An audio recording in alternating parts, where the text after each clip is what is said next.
C'est vers Khan Younes que l'armée israélienne s'engage de manière toujours plus profonde, y compris d'ailleurs avec des opérations au sol, des opérations terrestres. D'après le ministère de la Santé du Hamas dans la bande de Gaza, il y a de très nombreux bombardements dans la région et notamment un bombardement près d'un hôpital qui aurait fait, selon cette institution, une vingtaine de morts. La situation humanitaire est toujours désespérée sur place, d'après, par exemple, l'Organisation mondiale de la santé. L'Égypte annonce que dans la journée d'hier, de mercredi, 92 camions chargés d'aide humanitaire, mais aussi de biens commerciaux, ont pu passer dans la bande de Gaza en traversant le point de passage égyptien de Rafah. L'armée israélienne annonce la mort de 3 soldats supplémentaires, ce qui porte le total de soldats tués depuis le début de l'opération terrestre dans la bande de Gaza à 167.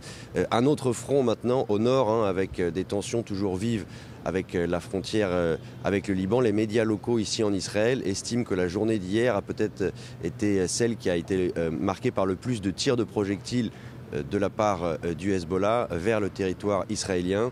Enfin, un mot en Cisjordanie à présent.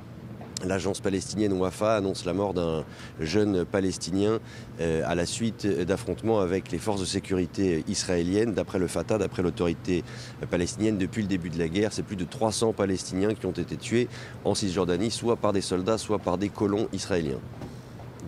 Ludovic, il y a eu également ce mercredi, je le disais, cet appel entre Emmanuel Macron et Benyamin Netanyahou. Emmanuel Macron qui a réclamé une nouvelle fois au Premier ministre israélien un cessez-le-feu durable.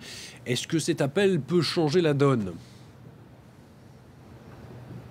Non, les Américains n'arrivent pas vraiment à retenir le bras israélien, donc il y a peu de chances que les Français y parviennent. Maintenant, ce qui est intéressant quand on regarde les deux comptes rendus de cette conversation téléphonique, côté israélien comme côté français, c'est de voir la différence des éléments de langage qui sont employés.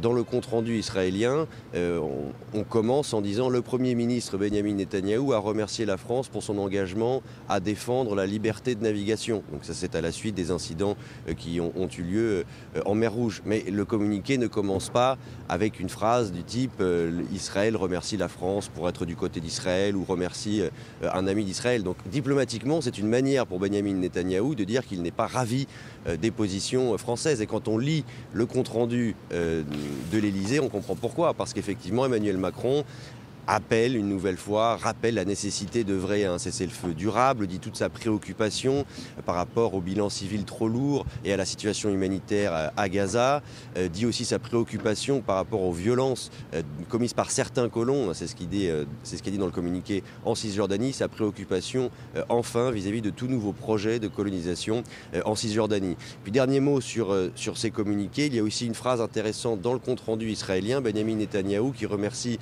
la France pour sa vigilance quant à la sécurité à la frontière nord avec le Liban. C'est toujours un moyen de rappeler à la France qu'elle aurait peut-être un rôle à jouer avec le Liban, un pays avec des relations historiques avec la France.